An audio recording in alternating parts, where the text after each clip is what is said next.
हम लोग simple equation से रिलेटेड कुछ कॉन्सेप्ट्स को देखेंगे और साथ में कुछ क्वेश्चन सर उस कॉन्सेप्ट से रिलेटेड को भी हम लोग देखेंगे। तो क्लास 7 मैथ्स में सिंपल इक्वेशन के कुछ कॉन्सेप्ट्स को हम लोग स्टार्ट करते हैं। सबसे पहले जाने से कुछ हमारे टर्म्स है उसको समझेंगे हम लोग।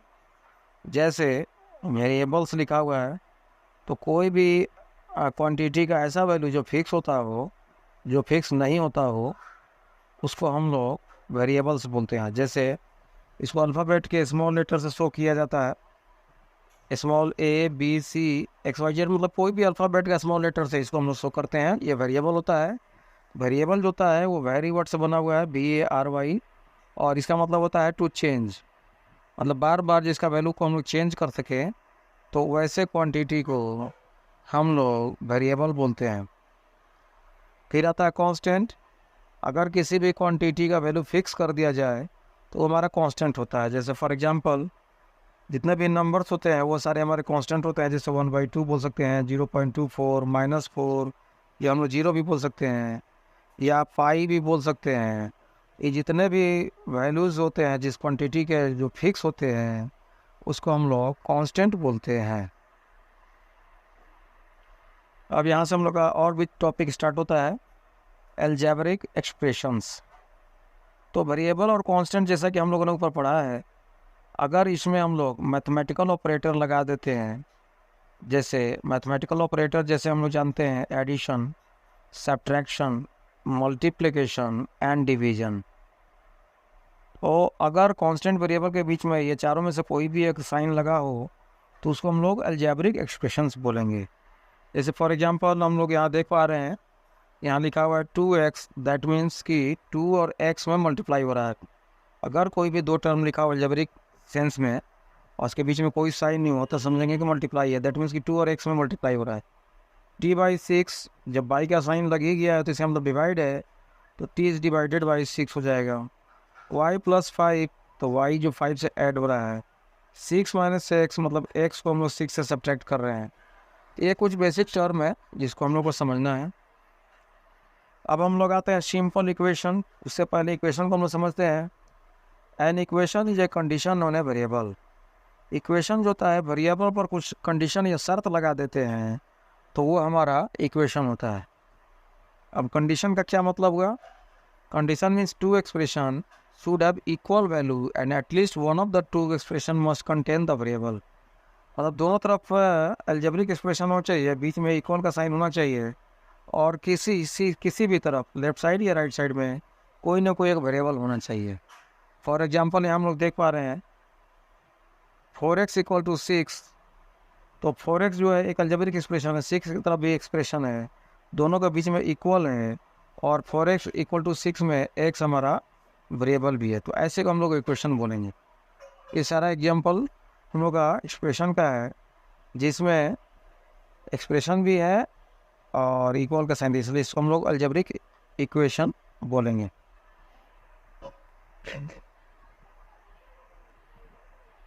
बट अगर दूसरी तरफ हम लोग देखते हैं तो हमारे पास 4x जो है > 5 दिया हुआ है, तो एक तरफ तो हमारा अलजेब्रिक एक्सप्रेशन है, दूसरे तरफ भी है, लेकिन यहाँ ग्रेटर का साइन दिया है, यहाँ पर इक्वल होना चाहिए, इसलिए कंडीशन हम लोग ले रहे हैं 3 = 7। यहाँ पर भी हम लोग देख रहे हैं तो दोनों तरफ कांस्टेंट है और इक्वल का साइन तो है, बट किसी भी तरफ लेफ्ट या राइट में कहीं भी वेरिएबल नहीं है, इसलिए इसको भी हम लोग इक्वेशन नहीं बोल सकते हैं।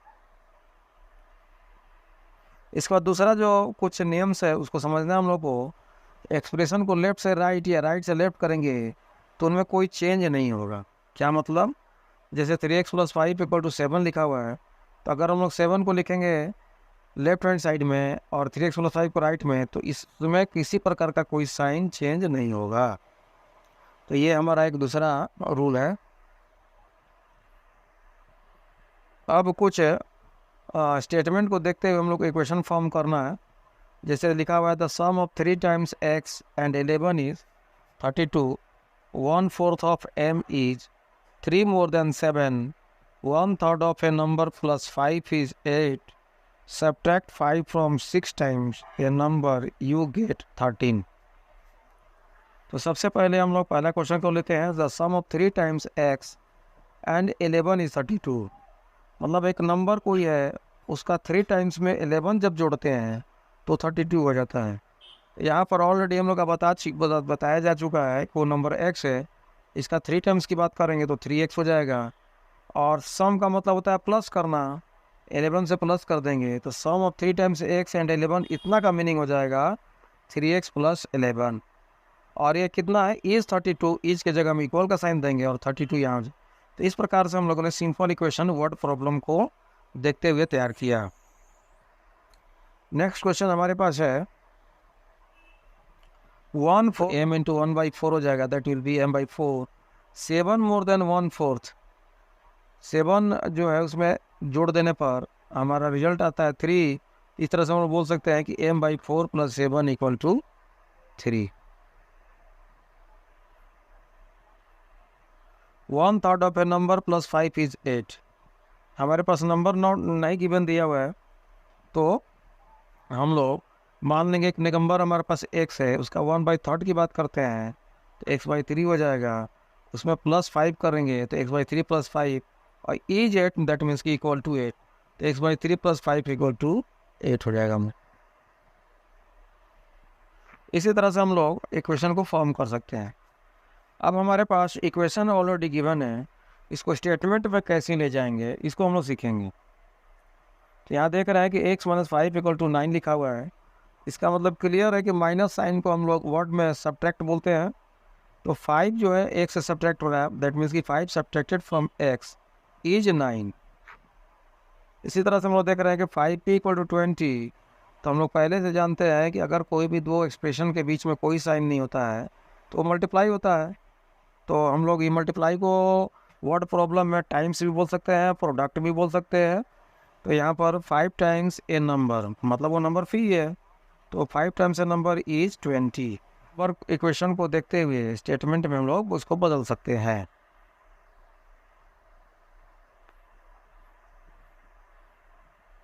अब कुछ क्वेश्चंस का हम लोग आगे देखते हैं। Check whether the value given in the bracket is a solution to the given equation और नॉट। हमारे पास एक इक्वेशन दिया हुआ है और ब्रैकेट में उसका सॉल्यूशन भी दिया हुआ है। सॉल्यूशन मतलब कि आंसर। तो हम लोग को चेक करके बताना है कि वो उसका आंसर है या नहीं। फॉर एग्जांपल जैसा कि हम लोगों ने क्वेश्चन 1 को देख रहा है कि n + 5 = 19 दिया हुआ है और n = 1 से चेक करना है। तो n + 5 = 19 हम लोग लिख लेंगे।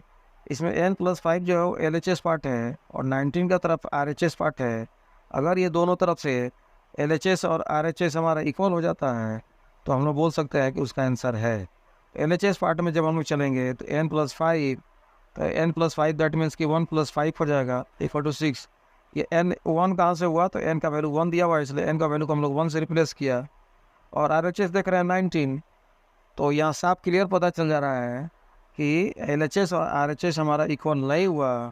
इसका मतलब कि n का वैल्यू जो है 1 उस इक्वेशन का सॉल्यूशन नहीं हुआ। अब एक और भी इम्पोर्टेंट क्वेश्चन वो देख रहे हैं, solve the given equation by error and trial method. 5p + 2 = 17। हम लोग को एक इक्वेशन है, एरर और ट्रायल मेथड से चेक करना है, उसका आंसर को लाना है। तो एरर एंड ट्रायल मतलब कि अपने से वैल्यू को डालेंगे हम लोग और चेक करते जाएंगे कि वो वेरीफाई कर रहा है कि नहीं। अगर नहीं करेगा तो वो जब तक नहीं करेगा तब तक हम लोग को इसमें चेक करना है।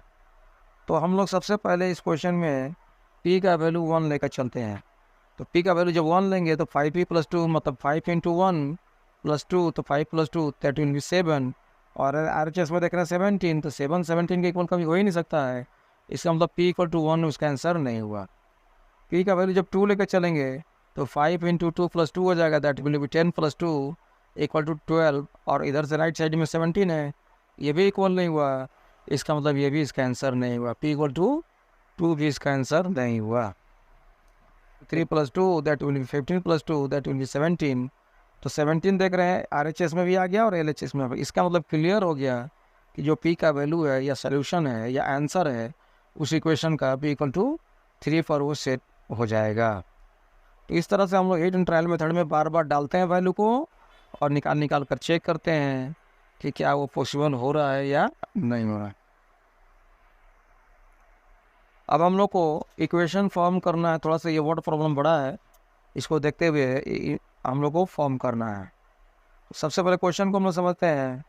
Irfan says that he has 7 marbles more than 5 times the marble Parmeet has. Irfan है 37 मार्बल्स।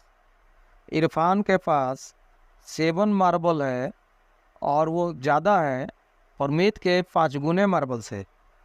तो इस केस में हम लोग मान लेंगे कि परमीत जो है एक स्टूडेंट है, उसके पास m मार्बल है, तो उसका 5 टाइम्स की बात करेंगे तो वो हो जाएगा 5m। उससे कितना ज़्यादा है? 7 ज़्यादा है। तो 7 more than 5 times marble, that will be 5m + 7। और ये भी लास्ट में बता रहा है कि इरफान के पास 37 मार्बल है। इसका मतलब कि जो 5m + 7 है और 37 है, दोनों इक्वल हैं। तो इस तरह से क्वेश्चन को फॉलो करेंगे हम लोग, तो 5m + 7 = 37 हो जाएगा। अब यहाँ से सॉल्यूशन ऑफ इक्वेशन के कॉन्सेप्ट को हम लोग समझेंगे। The value of the variable which makes the equation true statement is called solution और रूट ऑफ द इक्वेशन। अगर ऐसा कोई वैल्यू डाल दिया जाए जो इक्वेशन के स्टेटमेंट को और सही साबित कर देता हो, तो उसको हम लोग सॉल्यूशन या रूट ऑफ इक्वेशन बोलेंगे। इसको समझने के लिए हम लोग एग्जाम्पल लेते हैं। 5x - 12 = -2। यहाँ देख रहे हैं हम लोग।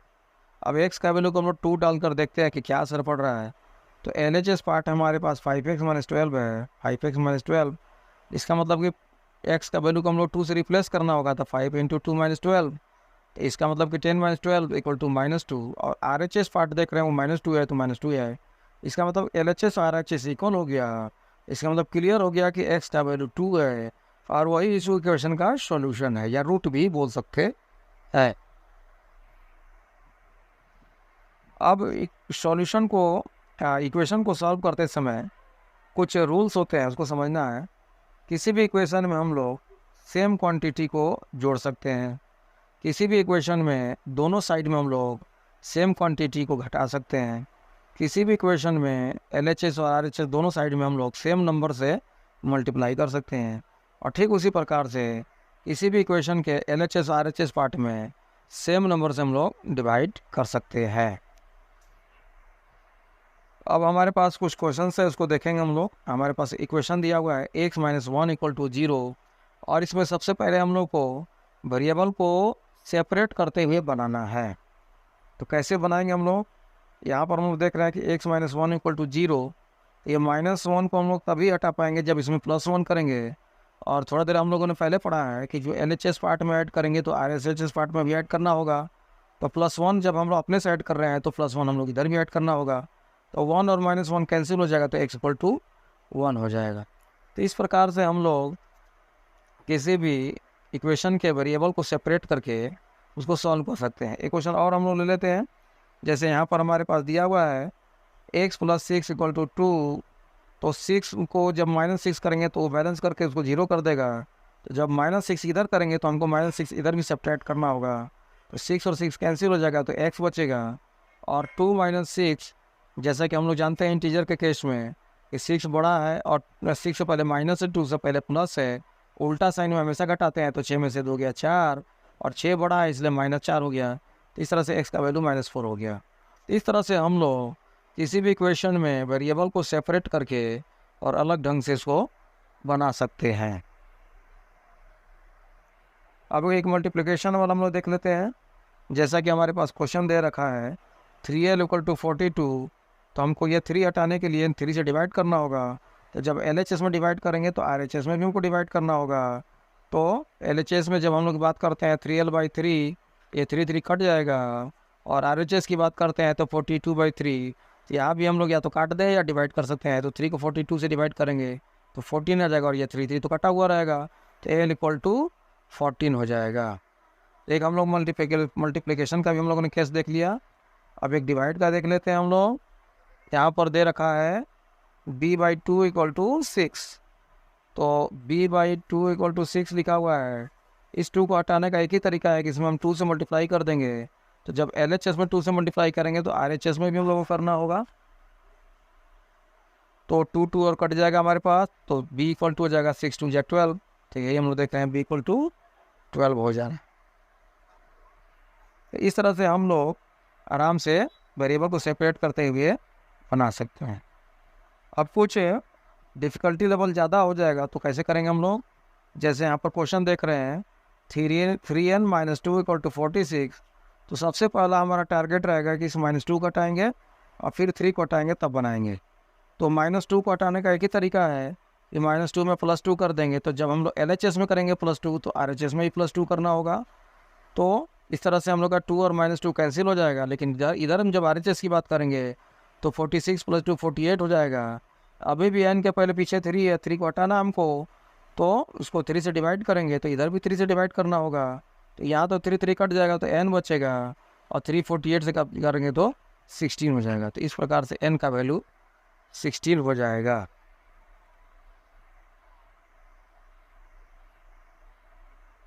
अब एक और हम लोग नियम को सीखते हैं जिसका नाम है ट्रांसपोजिशन।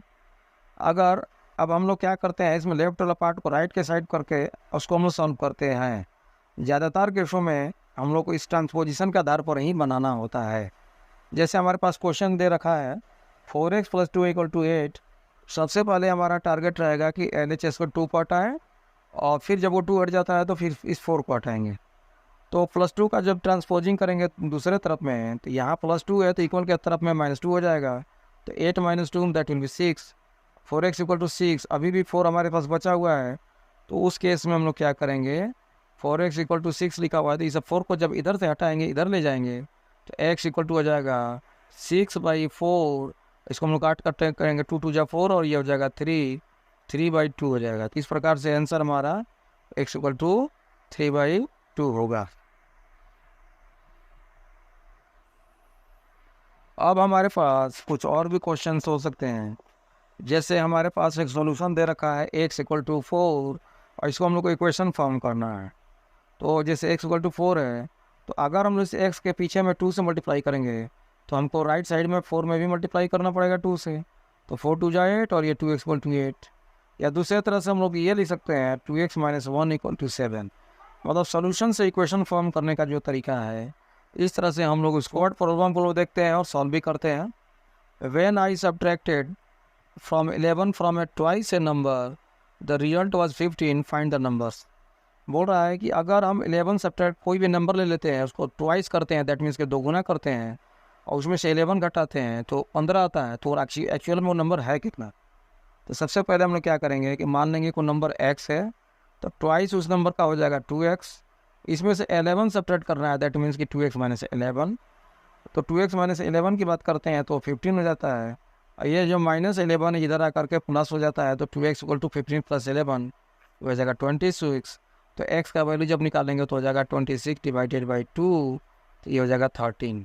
मतलब जो नंबर हम लेकर चल रहे थे वो हमारा 13 हो गया। धीरे धीरे प्रैक्टिस करने से सब कुछ ठीक हो सकता है। तो आज के लिए हम लोग इस टॉपिक पर इतना ही रखते हैं। अगले टॉपिक में फिर हम लोग कुछ आगे देखेंगे।